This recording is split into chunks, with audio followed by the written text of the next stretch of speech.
A 16-year-old girl rode her bicycle home and vanished. Her body was discovered the following day in a field close to the road. She had been murdered, and the assailant had fled. Even though the police had the perpetrator's DNA sample, it took them 13 years to track him down. In this video, we'll explain Marianne Vestra's fate and the reasons that this murder is one of the most infamous in Dutch history. Welcome to A to Z Crime Stories. Before we start, don't forget to like this video and subscribe for more. On August 10, 1982, Marianne Vestra was born in the Netherlands. She resided in the tiny town of West Rene with her parents. The young woman was the youngest of 6 children and lived in a village in the north of the country, far from major cities. She had 3 sisters and 2 brothers. Marianne was left to live with her parents and one older brother after the majority of the older kids eventually moved away for other towns and countries. The young lady enjoyed music, went to the neighborhood school, and had lots of friends. Small towns and settlements scattered throughout the area where she lived were only a few kilometers apart from one another. Marianne frequently traveled to other cities as a result of this. Places in the area where she can go shopping or spend time with friends. She also had a part-time job at the neighborhood grocery store. On April 30, 1999, the nation observed Queen's Day, a significant holiday. After finishing her shift at the store, Marianne left to spend the evening with her friends at a nearby town called Colum. A short while later, Marianne's boyfriend and his friends joined their group, and they all made the decision to travel to the nearby town of Boynton Post, which was 6 kilometers away. Marianne didn't own a bicycle, so she borrowed one from her friends and went for a ride with them as the group rode their bicycles there. After some time, they made the decision to return home. The young woman set out for the town, which was about 11 kilometers away, but she never arrived. Marianne's parents learned that she had spent the night with a friend who lived nearby. The young woman had promised to be home by evening, and if she had chosen to spend the night with her friends, she would have kept that promise even though it was improbable. Definitely made an early morning call to home. To his surprise, Marianne's father surprised him by calling her best friend Affie's home. He learned that his daughter had bid her friend farewell that evening and left for home. Everyone realized that Marianne might have suffered a bad outcome at this point. They drove along Marianne's homecoming route after her friend called her boyfriend and invited her sister along. The young woman's father made the decision to call the police right away in the meantime. He informed them of his. In the meantime, Affie and her sister and boyfriend were driving near the settlement of Finkleister with vast fields on either side of the road when they noticed something shiny in the grass and stopped. As they approached the field, they saw a bicycle lying in the grass. Daughter had not returned home and none of her friends knew where she was. Soon 2 officers arrived to take a missing persons report, after which they returned to the station and prepared to begin their search. Marianne was lying there, she had a cut on her neck and was naked. They were all taken aback. Marianne's paws needed to be examined, but Affie was unable to bring herself to approach the body. Although it was clear that the young woman had passed away, her best friend was in such shock that he refused to accept it. She had a difficult time removing her phone before dialing 911. At the same time that several officers arrived on the scene, 2 of them went to Marianne's home. They didn't have official confirmation at the time. The officers picked up her father and took him to the scene after learning the victim's identity. The father, to his grief, recognized Marianne right away while the forensic investigators were already on the scene. The detectives examined the scene and noticed a crucial detail: there were 2 bicycle tracks leading from the road to the location where the young woman's body was lying and only one track going the other way, indicating that the murderer was also riding a bicycle. The area was combed by the police. They searched the area around the crime scene for hints and even used aerial photography, but all they discovered was a lighter. The police took Marianne's friend to the lab after learning that she didn't smoke and didn't have a lighter. Medical examiners discovered evidence of semen, which they used to create a sample of the killer's DNA, and concluded that the young woman had been abused. The lighter was found to contain the same DNA, which was uploaded to the police database, but no matches were found. As a result, the perpetrator had never been in trouble before. The Marianne boyfriend named Spencer was chosen by the police as a suspect almost immediately after the body was discovered. Although there was no evidence against him, the chief of the local police force believed that the boy was the most likely murderer in this case. The young man voluntarily gave a sample of his DNA, but it did not match the DNA that was discovered on the victim's body. In the interim, the incident had received extensive coverage in the area's print and television media. The public demanded that the police find the murderer as soon as possible because murders were practically unheard of. The issue was that the detectives were already at a standstill after just 1 week. They had the killer's DNA sample but no suspects. Additionally, there were a lot of calls from locals to the police. There was no evidence to support any of their theories, but some of them believed a familiar person might have been responsible for the murder. When asked where Marianne's body was, the vast majority of people pointed to a single location close to the field. A migration center for those who had requested asylum was discovered. The majority of those present were from Iran and Syria.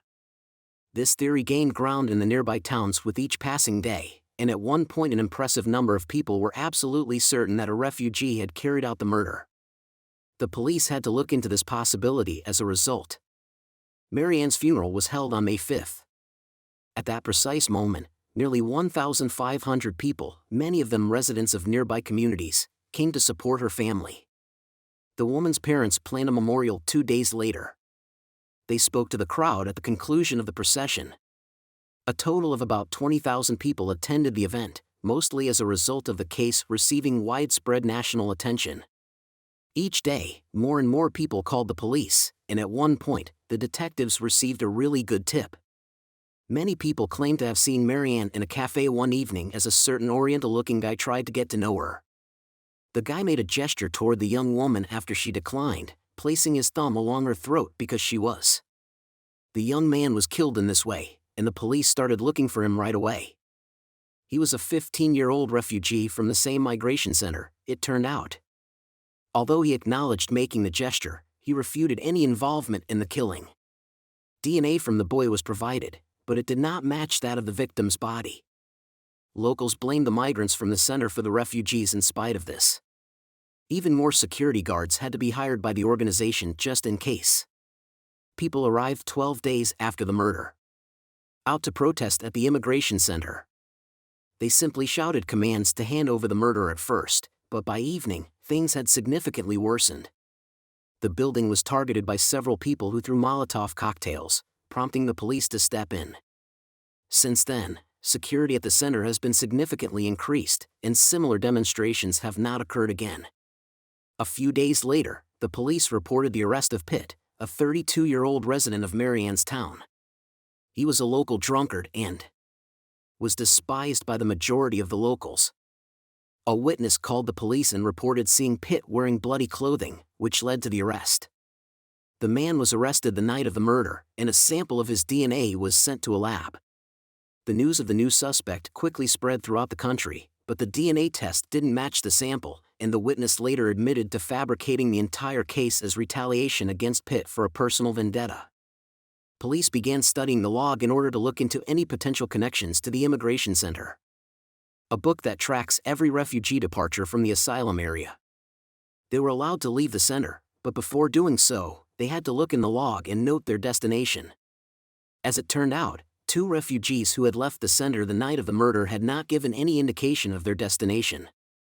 They were Mohammed, 19, and Ali, 26 years old. Police started looking into their potential involvement, but no information was made public for a while. The fact that investigators were restraining Marianne's family infuriated Marianne's father. Hannah discovered the murderer. He got in touch with a renowned crime reporter, who agreed to take the case and work to uncover more details. First, the 2 refugees who left the center on the night of the murder were in the same cafe as Marianne. They also left almost immediately after the young woman and her friends left, and second, ever since that very night, the whereabouts of these refugees have been unknown. The victim's father spoke out about these facts on a popular television program on July 1st. The men were unidentified, they had left the center and were not traceable by the police. They had pictures of both men at the same time, but for some reason the government withheld them from the public. After all of these details were broadcast on television, the police declared that they and Interpol were currently looking for these suspects. The predominant theory is that they might have left the nation. All of this has once more strained relations between locals and refugees. They came together once more in early October. On October 9th, Turkish police announced the capture of Ali, a 26-year-old suspect. He was brought to the Netherlands, where a DNA sample was taken and the necessary test was run. It turned out that he had been living in Istanbul the entire time. The man was exonerated because it did not match the sample that was discovered on the victim's body. The investigation is resumed, and even though her boyfriend's DNA does not match the original samples, the police's American family has started to suspect him once more. Spencer acted in a suspicious manner. Marianne would never ride her bike home at night because she was afraid of the dark and the distance wasn't that far, according to the young woman's friends and family.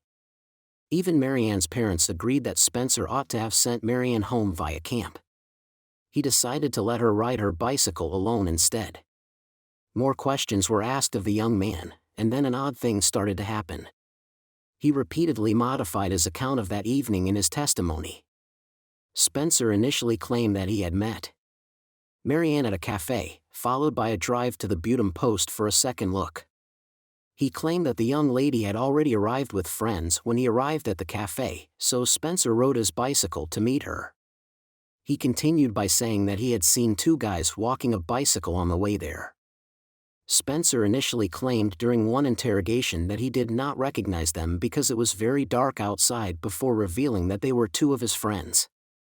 The police had no evidence against Spencer, and his DNA did not match the murderers, making the whole situation seem strange.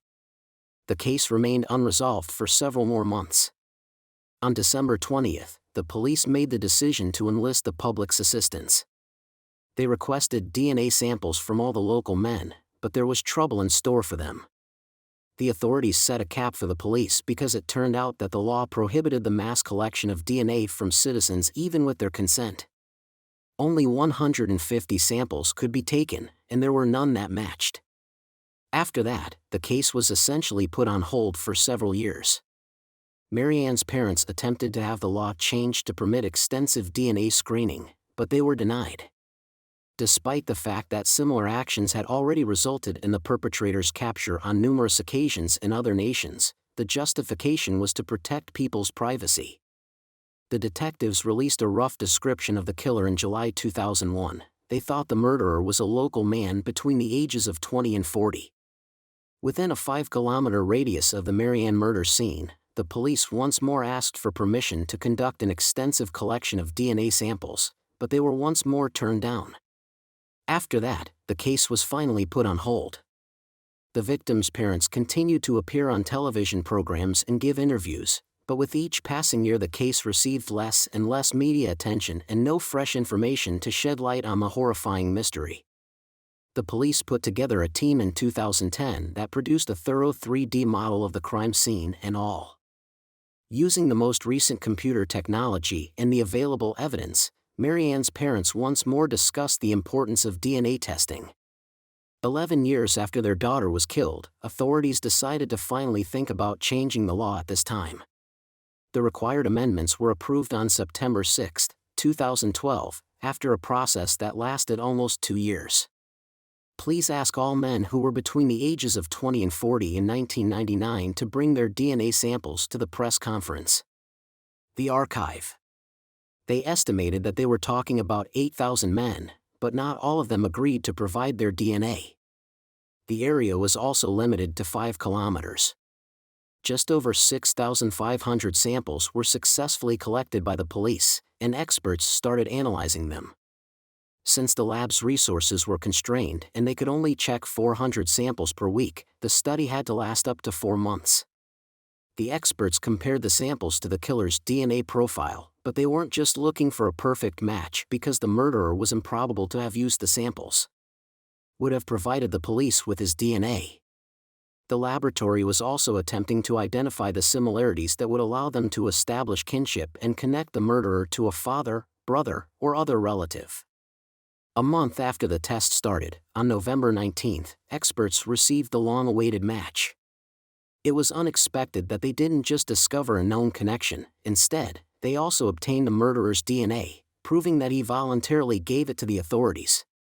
Detectives quickly reported the arrest of 45-year-old neighborhood resident Jasper Syringa. His home was just a few kilometers from the scene of Marianne's murder. He is a farmer and a father of two. The defendant initially remained silent, but after speaking with his attorney, he decided to confess.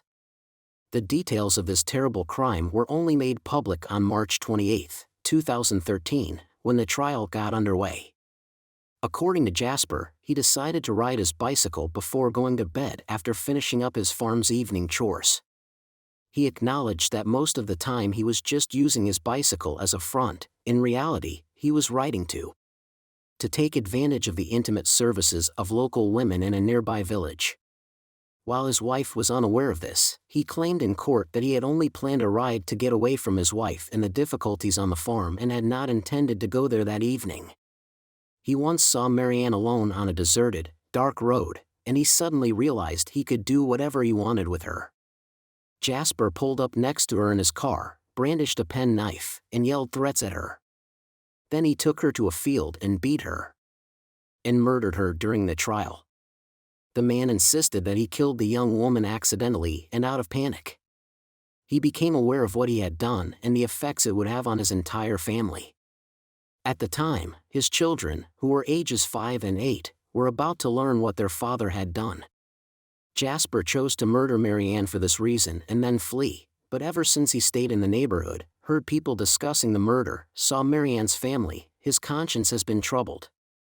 When a widespread DNA screening program was announced in 2012, Jasper realized he would be discovered because he had so many relatives in the neighborhood and one of them would have turned and his DNA experts would find a partial match and start looking into all his relatives, which would inevitably lead to his capture. Since then, he has repeatedly considered turning himself into the police but has never made up his mind. Nevertheless, he couldn't bring himself to confess at the police station. The judge handed down his sentence of 18 years in prison, out of a maximum of 20 years under Dutch law, on April 19, following a brief trial that lasted only a few weeks. Marianne's family finally got to see the offender punished, but because of his good behavior, the legal system gave them a nasty shock. Jasper will have served less than 10 years in prison when he is released as early as 2023. Share your opinion on this story in the comments and don't forget to like it. Thanks for watching. The student got on her bike and rode off. The police launched a search after reading Without a Trace, but none of them could have predicted the shocking information that would be revealed to them in just a few days. Even seasoned FBI agents were horrified by the shocking details that came to light in the case, and none of them anticipated the outcome. Welcome to A to Z Crime Stories. Before we start, don't forget to like this video and subscribe for more. On February 11, 1996, in the small American town of Delta, Ohio, Sierra Juggin was born. The girl had 2 sisters and 2 brothers, and she grew up in a big, loving family. Sierra was an avid sports fan she loved to travel and was on the school volleyball team. The girl had always wanted to travel to Italy, and she worked very hard to make that dream come true before she was able to go while she was still in school. After graduating from high school, she began dating Josh. They attended various universities. Sierra made the decision to major in human resources with the intention of landing a job with her uncle, who ran a metal fabrication business. Despite the distance between her home and Toledo University, which is 50 kilometers away, she enrolled there, made plans for their future and intended to continue dating. Even selecting engagement rings for their upcoming wedding took some time for the couple. The young woman spent her summer vacation in her hometown after 2 years of university. She still had some schoolwork to complete at that time, but she chose to do it from home in order to spend more time with her loved ones and her boyfriend. Sierra was also participating in an internship program at her uncle's business. The young woman, who was in her 20s, was meticulously preparing to soon after graduating, work there. Sierra made the decision to drive to her boyfriend's house on July 19, 2016. A few days prior, she had acquired a new bike, which she was eager to ride. At around 5 o'clock, the young lady left the house and left for Josh's house around 9 o'clock. When her mother got home, she discovered her daughter was gone.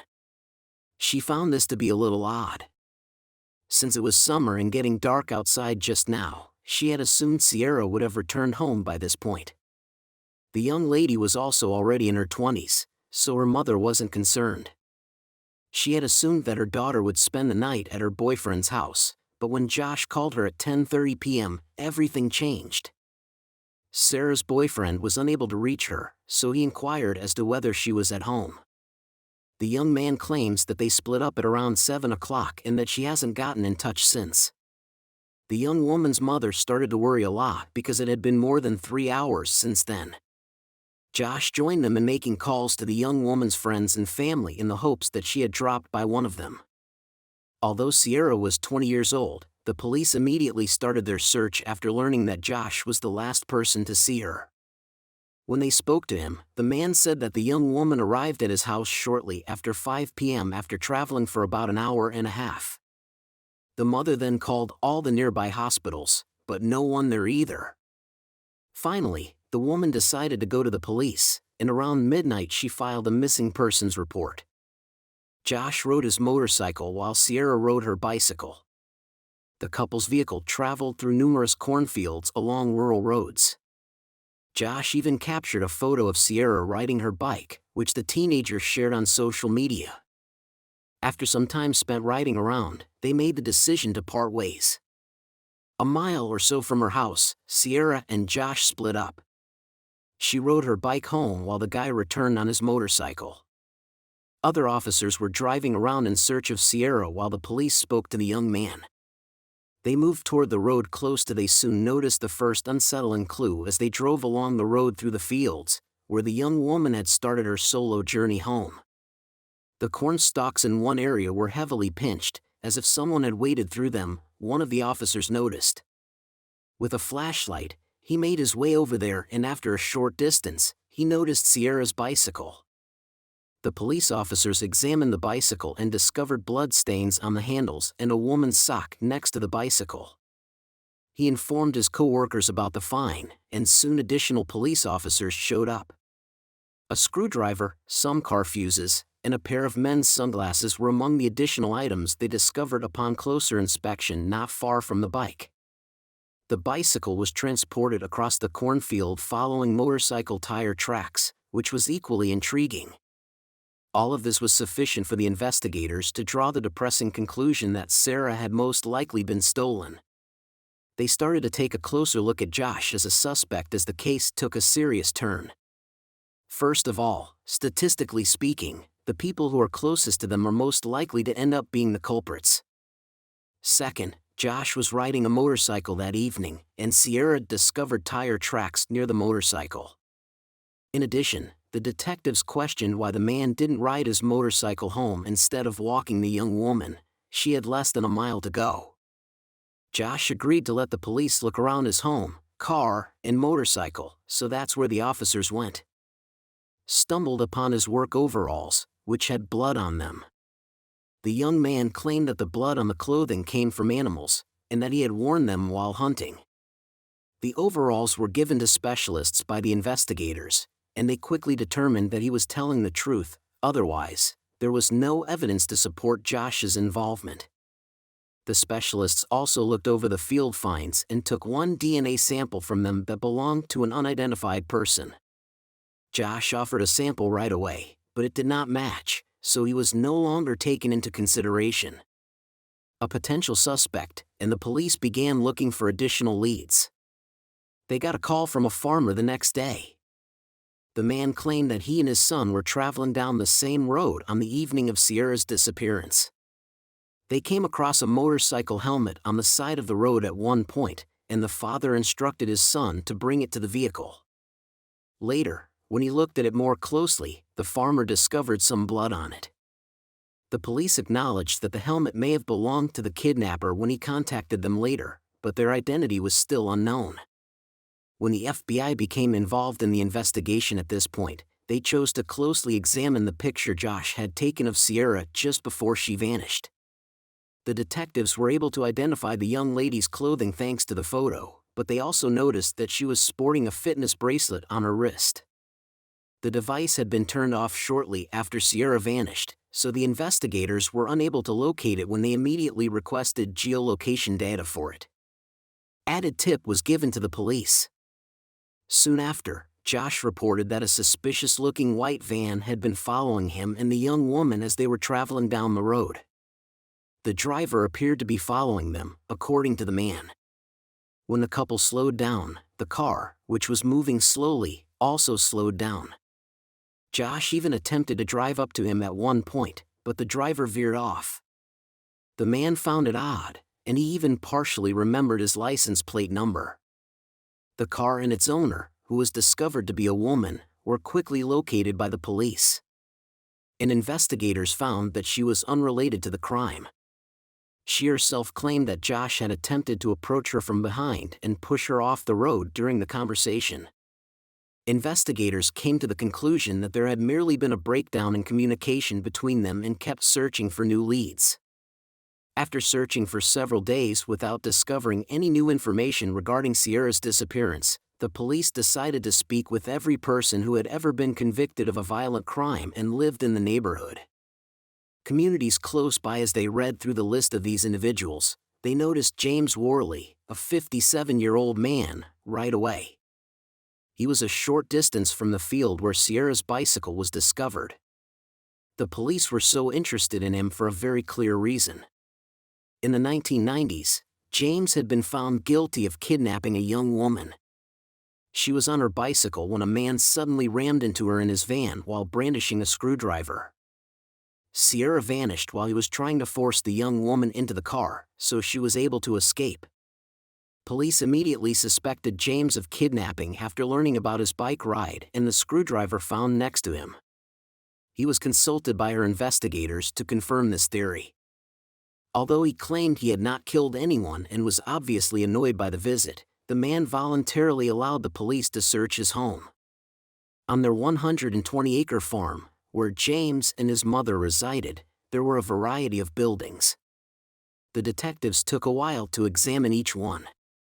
James repeatedly insisted to the police that he had not kidnapped the victim throughout this process. Sierra and it were the only two who were aware of the case. The man was literally saying the same thing over and over, which started to seem strange to them, but something more intriguing awaited them after that. Suddenly, James revealed that he had recently traveled along that road on the night of Sierra's disappearance and that his motorcycle had broken down not far from where the police later discovered the young woman's bicycle. He allegedly saw her bike and decided to approach it, so he entered the field while pushing his motorcycle close by. The man continued by saying that as he was walking there, his helmet, sunglasses, screwdriver, and car fuses all fell out. James' motorcycle abruptly started up once more, and he continued driving without picking up all those items. The detectives, as you might have guessed, were very dubious of this story. In addition, a witness who had seen a strange van on that road the evening of Sierra's disappearance had come up to them just a few hours earlier.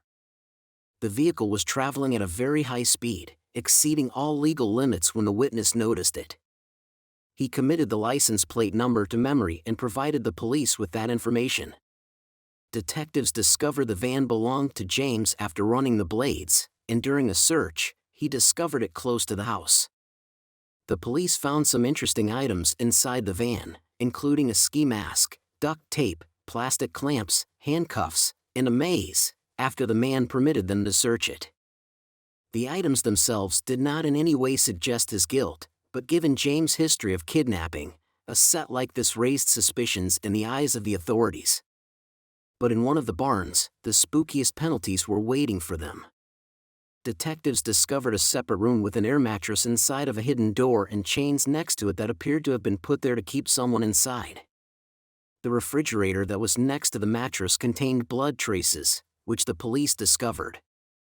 Additionally, there was a noticeable bleach aroma, which led them to believe that the blood had undergone a thorough cleaning. The contents of a small box, however, served as the main hint. There were several pairs of bras and one pair of women's underwear had blood on it. All of this was sufficient to at least temporarily detain James while experts reviewed the gathered proof. The man was brought in for questioning and asked to explain the bloody, chained-up hidden room. James responded by telling them another dubious tale. It was just his improvised film set, he claimed, created because he wanted to set up his own studio to shoot adult material. Naturally, the detectives didn't take him at his word. The space appeared to have, however, they were unable to link it to Sierra's disappearance or find out where she was until, on the third day after she vanished, during a protracted search, police discovered Sierra's body in a freshly dug grave in a field. Her hands were handcuffed, and she had a large plastic toy in her mouth in addition to wearing an adult diaper, and medical examiners determined that she had been wearing one. In addition to not finding any evidence of violence, they were unable to even estimate the time of death. At about the same time, forensic experts were actively going over all the information gathered from James' barn. The cops also got geolocation data from James' smartphone and found female DNA on one of the pieces of duct tape next to the mattress, and it matched Sierra's DNA. It turned out that he had spent almost 2 hours close by on the night of the young woman's disappearance. Another unsettling piece of information came from the psychologist James had a judge appoint for a prior kidnapping. According to him, during one of James' sessions, James said that he was learning from his mistakes with every new kidnapping and that the following time he would bury the bodies. Evidently, the psychologist decided not to alert the police to his client's troubling statements, and only did so after the man had been charged with murder. The detectives created the most likely chronology of events using this collection of clues.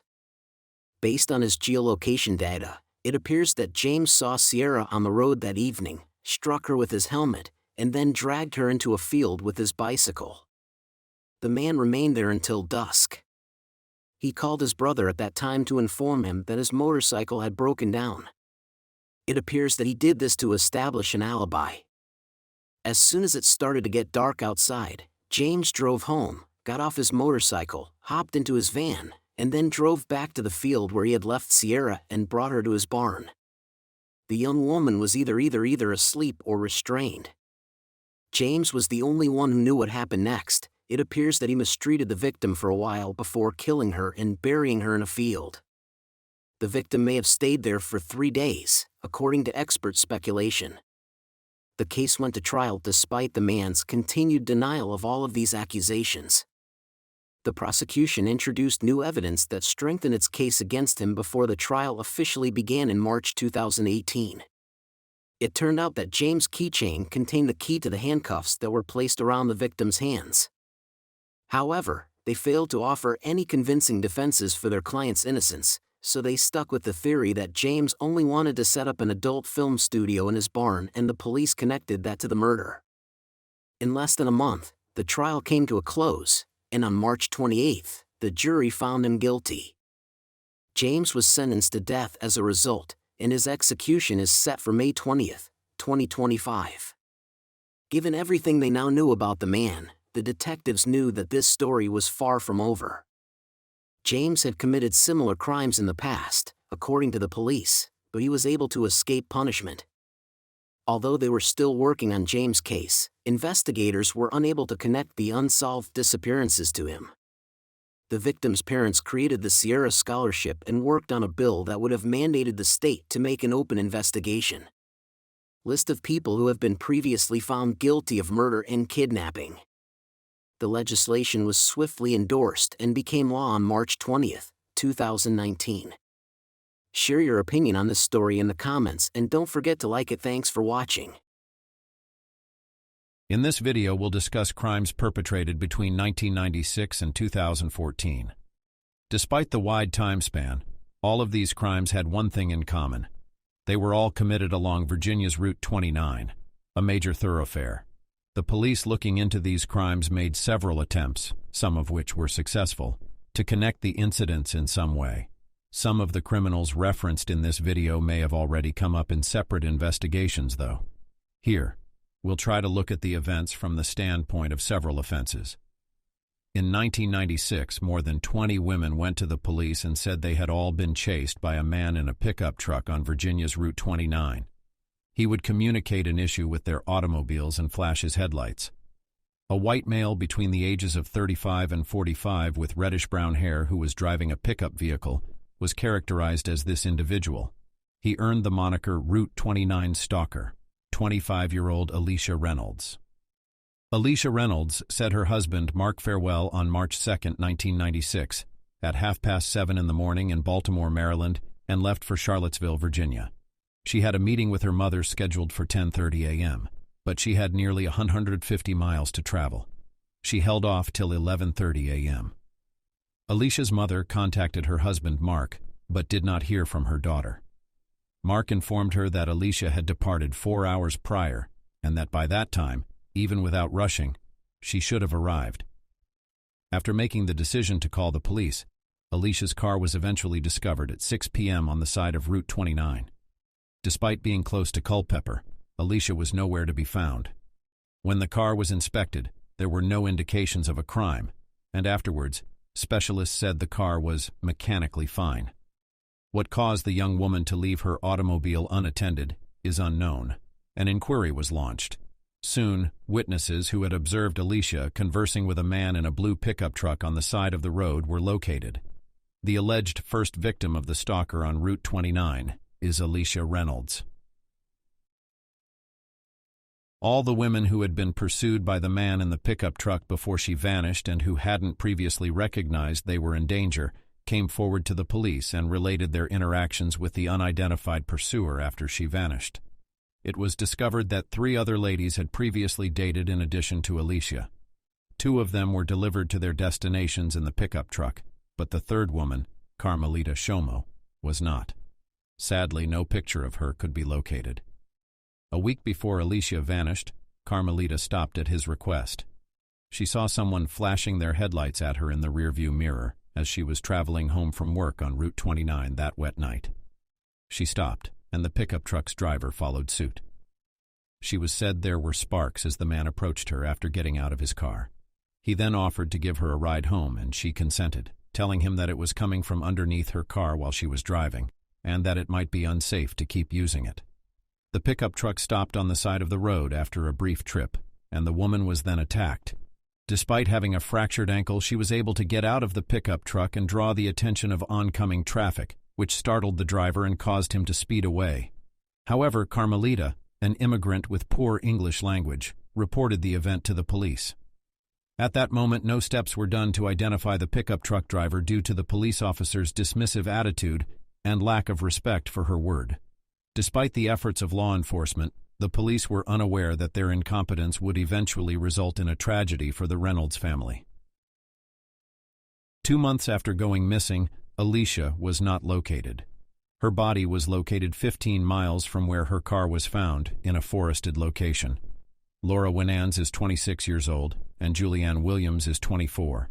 May 1996, the same month that Alicia Reynolds' remains were found again, saw the father of Julianne Williams call the police on May 31st to report his daughter missing. She hadn't arrived at the appointed time since she and Laura Winans were on vacation in Shenandoah National Park. They were last seen extending their stay at the campground on May 24th at around 5:30 p.m. Following the police report, park rangers found the 2 women's bodies the following day. They were both killed by incisions to their necks and the binding of their wrists. Authorities gave May 28th plus or minus 30 hours as the date of death. It was discovered that there had been no sexual activity before the victims' deaths, and their possessions were still in their tent. We shall return to this incident later. This motiveless crime baffled detectives, and the authorities were unable to crack the case right away. Sophia Silva, 16, is a teenager. On September 9, 1996, 3 months later, 16-year-old Sophia Silva vanished from her yard in Spotsylvania County, without leaving any evidence of a struggle. Numerous searches. Sadly, it didn't produce any results. Her remains was discovered in a King George County creek a month later. The test found that Carolyn McDaniel was 20 years old, and that Sophia Silva had also experienced sexual assault before to her death. 20-year-old Anne Carolyn McDaniel left her home in Orange and vanished 12 days after Sophia Silva was kidnapped. Occasionally, hitchhiking was something Carolyn McDaniel enjoyed doing. She was last saw hitchhiking on the road on September 20th, 1996. Her burned bones were discovered 2 days later, located in Culpeper County. only 15 miles from the location of Alicia Reynolds' body. Katie Lisk was 12 years old, and Kristen Lisk was 15. Despite the police's best efforts, 7 months had gone since Anne Carolyn McDaniel's death was discovered, and none of these crimes had any solid suspects. In the meantime, Spotsylvania, where Sophia Silva was kidnapped on May 1, 1997, was shaken by a fresh incident. Kristen Liske, 15, and her sister Katie, 12, went missing. The girls would typically contact their father when they got home from school because he was at work at the time. On this particular day, though, the father didn't hear from his girls, so he began making calls home. He went home right away because there was no response. None of the nearby residents had seen the girls, and they were nowhere to be found. The girls had come back, as shown by the bag with their school books that had been placed on the grass. But something had transpired since I got there. In the wake of it, a police report was made, and some 1,500 people joined the hunt for the girls. Their bodies were found in the South River, 40 miles from their house, 5 days later. The test revealed that drowning was the cause of death. Strangely, the water discovered in their lungs was probably clear tap water, much like in Sophia Silva's case. In their last moments, the girls' sexual integrity had been compromised. The types of crimes and some supporting evidence shown that a single person was responsible for these crimes. A Canadian visitor was riding in Shenandoah National Park on July 9, 1997, when she heard the sound of an approaching automobile. She was expecting the car to drive past, but it didn't. She noticed that the car was approaching her in an odd manner. The pickup truck's driver tossed a soda can at her before getting out and ordering her to take off her clothes. The woman tossed a water bottle at him and used her hands to block his path as he approached her. He tried to drag her into the car, using the bicycle as a barrier, but when he realized he couldn't, he got back in the driver's seat and tried to run her over. Being discouraged by yet another failure, she managed to hide behind a downed tree. The woman saw it as hell when a ranger just so happened to be walking by. He immediately radioed a description of the vehicle, a blue Chevrolet truck, and the person who was arrested as they were leaving the park. The culprit was identified as a 28-year-old man. On April 10, 2002, Daryl David Rice received his sentence of 11 years and 3 months in jail after pleading guilty to the attack in March 1999. In relation to the instances of Laura Winans and Julian Williams, Rice was charged. To refresh your memory, the young women's deaths were reportedly expected to occur around May 28, give or take 30 hours. It was discovered that Rice entered the park at around 8 o'clock in the evening by reviewing surveillance camera footage from that time. Dated May 25th. He returned to the park the following day at 5 p.m. and was seen on camera visiting the park on June 1, 1996, the day the young women's bodies were discovered. Rice knew he would likely receive the death penalty, so he hired a strong defense team that eventually had the accusations against him withdrawn. A hair discovered on the sticky tape used to bind the young woman was later determined through new DNA testing technologies to not belong to Rice. He was cleared of those charges in April 2004 due to insufficient evidence. But Rice's legal struggles were far from ended. The blue pickup truck he was driving when he was stopped belonged to his father, who resided close to Highway 29 in Virginia and was accused of being the Route 29 stalker. His attorney expertly handled the problem once more. When Rice was named as the attacker during the 2005 trial, Carmeliere Shomo, the woman who had successfully resisted the attack and broken her ankle in the process, pointed to a completely different person when she was shown photographs of men for identification prior to the trial. Years ago, in the middle of the night, the defense was able to sow a seed of doubt in her mind, making her wonder if Rice was the criminal. The defense team successfully exploited this uncertainty, which led to the charges being dropped. Additionally, there was no evidence linking Rice's actions to the Alicia Reynolds case, which is regarded as an incident involving the Route 29 stalker. Cases of harassment on the highway were only seized following Reynolds' disappearance. Additionally, nothing suggested Rice's involvement in the incidents in question, Spotsylvania and Orange. Despite numerous circumstantial evidence that the Route 29 stalker was in fact him, it was impossible to prove. As a result, the identity of the driver of the pickup truck that scared women is still unknown. Even with the given prize, the police made a concerted effort to solve these crimes, but they were unable to come any closer to the offender. 15-year-old Carol Robinson was at her friend's house on June 24, 2002, in Columbia, South Carolina, while an acquaintance showered. When a man with some pamphlets in his hands approached, Kara was watering the flowers in front of the house. He requested that Kara give her parents the items. He held a gun to her neck as she walked up to him and told her to get in his car. When he brought Kara to his house, she was chained and repeatedly forced to have sex while the kidnapper was fast asleep. Kara was able to free herself, make her way outside, and eventually find a police station. She had been held captive at the station for 18 hours. Everything she recollected helped the police find her abductor, but by that point, he had managed to escape. The perpetrator was identified as Richard Mark, 38, an honorable man who appeared to be just like everyone else. Mark is a former member of the military who is married and works. He had left the Navy in 1987 after being exposed to a 15-year-old girl and her 3-year-old sister, it was learned. For this offense, he was given a 3-year sentence with probation. He was captured by the police in Sarasota. Ivana made the decision to commit suicide after realizing he had no other option and was marked by a gunshot and a burst of light.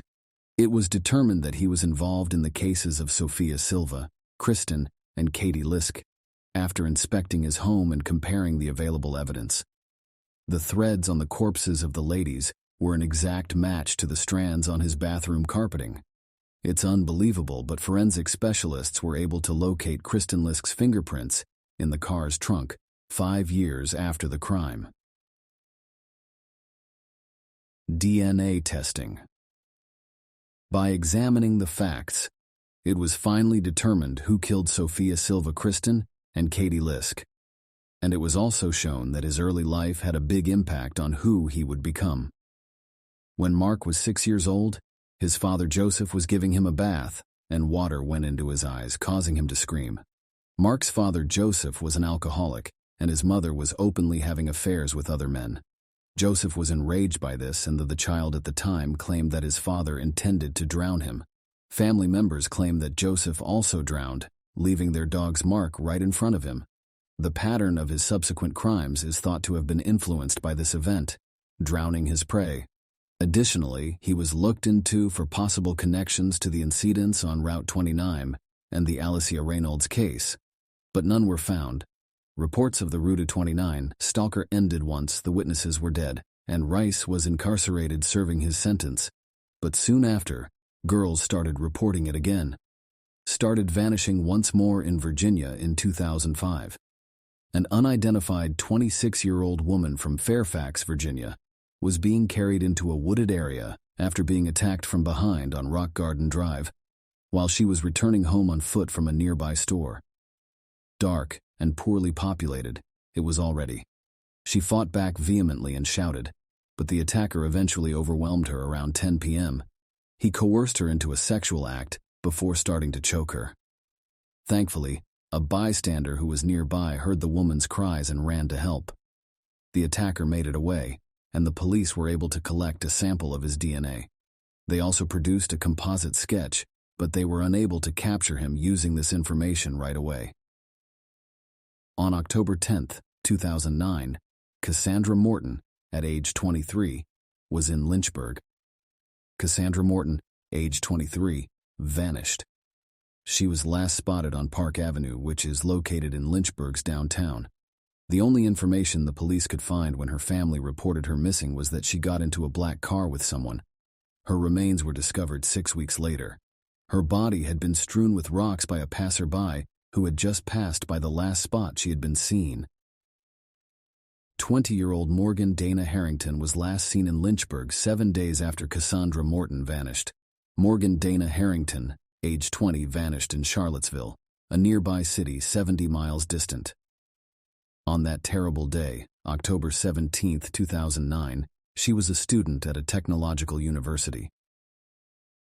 She and her pals went to see Metallica perform. When his opening band was on stage, she informed her friends that she would use the bathroom and then come back. Her pals were concerned because she had been gone for a while. When they called her at 8:48 p.m., she replied that she was outside the arena but was prohibited from entering due to the no re-entry rule. She also indicated that she was going home, but nobody seemed to think about how she would get there for some reason. No one can figure out why she left the arena since she never came back. She said that she needed to use the restroom, yet there are facilities inside the arena. It's still unclear how she got outside, or either it is genuinely unknown, or it is kept quiet for image purposes. Her wallet and phone were discovered the following day in a parking area close to the arena. 2 months later, on January 26, 2010, witnesses were located who had seen a young lady who resembled Morgan Harrington voting at a nearby bridge. A farmer in Albemarle County, 10 miles from the arena where the performance was held, found her bones. Later, the daughter's parents admitted that she was coerced into having a sexual encounter in the final moments of her life. Samantha Ann Clark, 19, vanished in Orange on September 13, 2010, when she was 19 years old. When Samantha left the house at 1:30 a.m. on the day of the incident, her mother Barbara was working the night shift. Her younger brother, who was 12 years old, stayed at home with her. He called his mother to let her know Samantha had left. When Barbara got home the next morning, she found her daughter's pajamas lying on the bed, indicating the teenager had changed before leaving. Admonish Samantha about threats he'd heard from friends. At the time, Taylor was not connected to Samantha Clark's disappearance in any way that the police could discover. The investigation came to a halt since the phone calls were insufficient to support any charges. Age 19 for Saga Smith. Saga Smith, 19, vanished in the same Charlottesville, 3 years after Morgan Harrington went missing there on November 20, 2012. She informed her roommate of her plans to that particular day as she was leaving her home. No one saw her again after that. The name of the guy she was meant to meet, Eric McFadden, was discovered by the police. He admitted during questioning that he was scheduled to meet with Sage, but that it never took place because he had other matters to take care of while the police were determining their next course of action. Alexis Murphy, 17, left her home in a truck close to Lynchburg, approximately a 30-minute drive away, while McFadden departed. She and her dad had made a deal that she had never broken the rule that she had to be home by midnight. The first time Alexis didn't arrive home by midnight was on August 3, 2013, and her grandmother instantly recognized a problem. The calls went to voicemail, so they were unable to speak with Alexis on the phone. Alexis was well-liked on social media and had many of friends. In an effort to locate Alexis, her parents contacted anyone who may have seen her on the day of her disappearance. This effort helped crack the case, attracted a lot of social media attention, and was featured in national news. People talked about the path Alex was scheduled to take via the notorious Route 29 from the shipment to Lynchburg. A movie theater in Charlottesville, Virginia, 40 miles from Alexis's house, and in the other direction from Lynchburg where she was headed, was where her white Nissan, which she usually traveled in, was discovered 3 days after she vanished. Although the area was cordoned off, forensic specialists could find no evidence of a crime in the car. One was made in the investigation. Surveillance footage from the Livingston Liberty gas station provided a breakthrough in the investigation. Detectives carefully reviewed the video, which was captured on Saturday, the day Alexis left her house for Lynchburg. A slim-built man who held the door open for Alexis as he entered the building caught their attention in particular. The cashier who worked that day admitted to the police that there had been a brief exchange between the man, and the cashier also clearly remembers a Daffy Duck tattoo on the man's neck and the fact that he was driving a camouflage SUV after Alexis had paid and left for her car.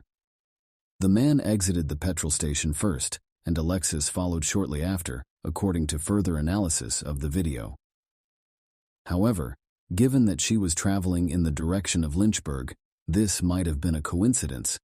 Another video clip of the same person was obtained by the police. It was taken by a camera at an adult business in Charlottesville 1 hour before he at the petrol station appeared. He bought a movie from the selection offered at those shops, but the key finding was that Randy Taylor was indeed the man who had made the purchase.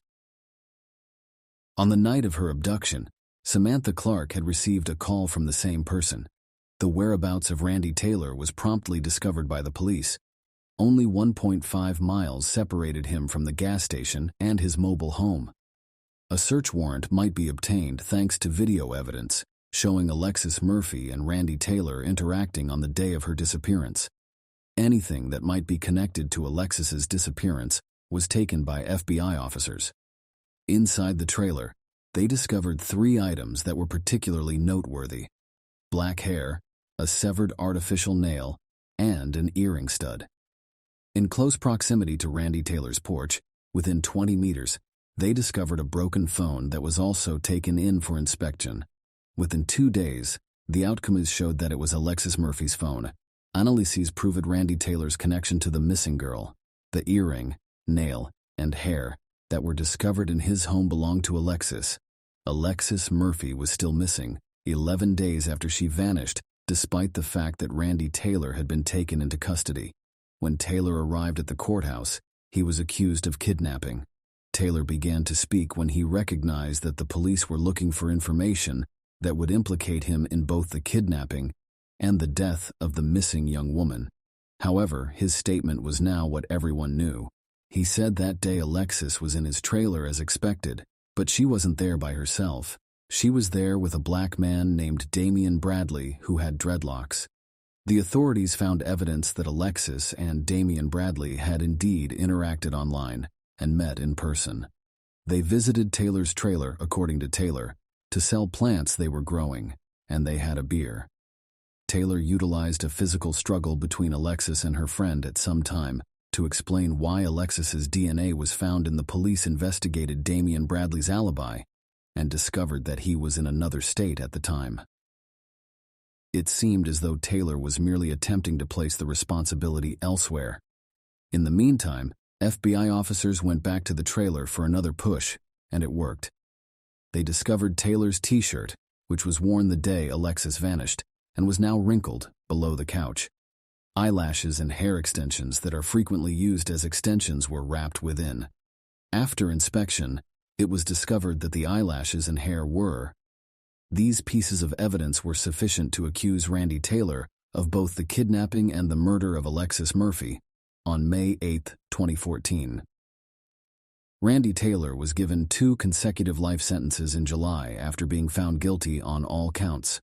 Taylor said he would divulge the whereabouts of Alexis's body if his 2 life sentences were lowered to 20 years in prison in response to Alexis's family, eliminating any remaining concerns regarding his role in the young woman's abduction. Declared that they would not engage in negotiations and would never give Taylor the chance to escape and hurt someone else. Before Alexis Murphy's family had any prospect of being able to say goodbye to her, nearly 6 hard years had gone. Human remains were found on private land on December 3, 2020, and on February 5, 2021, it was determined that the bones belonged to Alexis Murphy. Although Taylor was said to have disclosed the location of the remains, no agreements were made with him, and his sentence is still in place. It's important to note that Samantha Clark's case, who aired in 2010 and was tied to Taylor, was reclassified on January 15, 2021, and is now being handled as a homicide investigation. On September 13, 2014, Hannah Graham, an 18-year-old student, vanished from Charlottesville. She was last seen in the early hours of the morning at a mall. Extensive searches involving more than 1,000 volunteers were carried out a week after Hannah vanished, but she was not discovered. She was seen on surveillance video and the police found it. Jesse Matthew, 32, was recognized as the individual seen with Hannah in the video recordings. His flat was searched, but he wasn't taken into custody. He was named as a suspect in Hannah Graham's kidnapping 4 days after that. When a warrant was issued for Matthew's arrest, he had already left. The following day, he was captured in Galveston, Texas. He was thought to be planning to flee the nation and travel to Mexico. On September 29, 2014, it was revealed that information gathered during Morgan Harrington's case linked Jesse Matthew to her death. Remains were discovered in Albemarle County on October 18, 2014, and they were eventually recognized as Hannah Graham's. Notably, these remains were located within 5 miles from the location of Morgan Harrington's remains. Matthew was charged with Hannah Graham's kidnapping on February 10, 2015, and on September 15 of that same year, he was also charged in connection with the Morgan Harrington case. However, it was later discovered that Hannah Graham and Morgan Harrington were after a month of study. A number of Jesse Matthew victims fled Liberty University in Lynchburg after one of the female students accused him of rape. He was able to avoid punishment nevertheless, since the complainant abandoned the allegations. After enrolling at Christopher Newport University in Newport News a few days later in January 2003, Matthew was once more the target of the same accusations. The victim again retracted the accusations after the university police looked into the issue. Matthew, from January 15 to October 15 of 2003, I attended Newport University. There were 2 missing ladies during this time. The fate of Without a Trace and their locations are still unknown. No evidence linking Matthew to their cases or the Cassandra Morton case was discovered, despite the police's investigation into any possible connections between their disappearances and Matthew. With this knowledge, there is only one question that can be asked. If the police had done their job properly, and both colleges where the complaints were made, at least 2 lives would have been saved if Matthew had persevered in the cases without worrying about damaging their image. In Charlottesville, Matthew started working as a cab driver in 2005. It's important to note that in the same year, a woman traveling home from work in Fairfax was attacked. In the Fairfax case, Jesse Matthew was charged with 3 counts of kidnapping, and the police were able to get a DNA sample from the culprit at the time, which has since been found to match Jesse Matthew's DNA. First off, he was found guilty on all 3 counts and given a life sentence for each one on October 2, 2015. In addition to the 3 life sentences he has previously been given as of this writing, in the instances of Alicia Reynolds and Morgan Harrington, he was sentenced to 4 further life terms for each of those crimes on March 2, 2016. The positions of Sage Smith, Carolyn McDaniel, Samantha Ann Clark, Laura Winans, and Julianne Williams are still available. It is challenging when you look at these faces. It is difficult to think what additional horrors they may have kept buried in their closets, and it is much more difficult to comprehend the suffering they have caused the victims' loved ones. Share your opinion on this story in the comments, and don't forget to like it. Thanks for watching. Yo.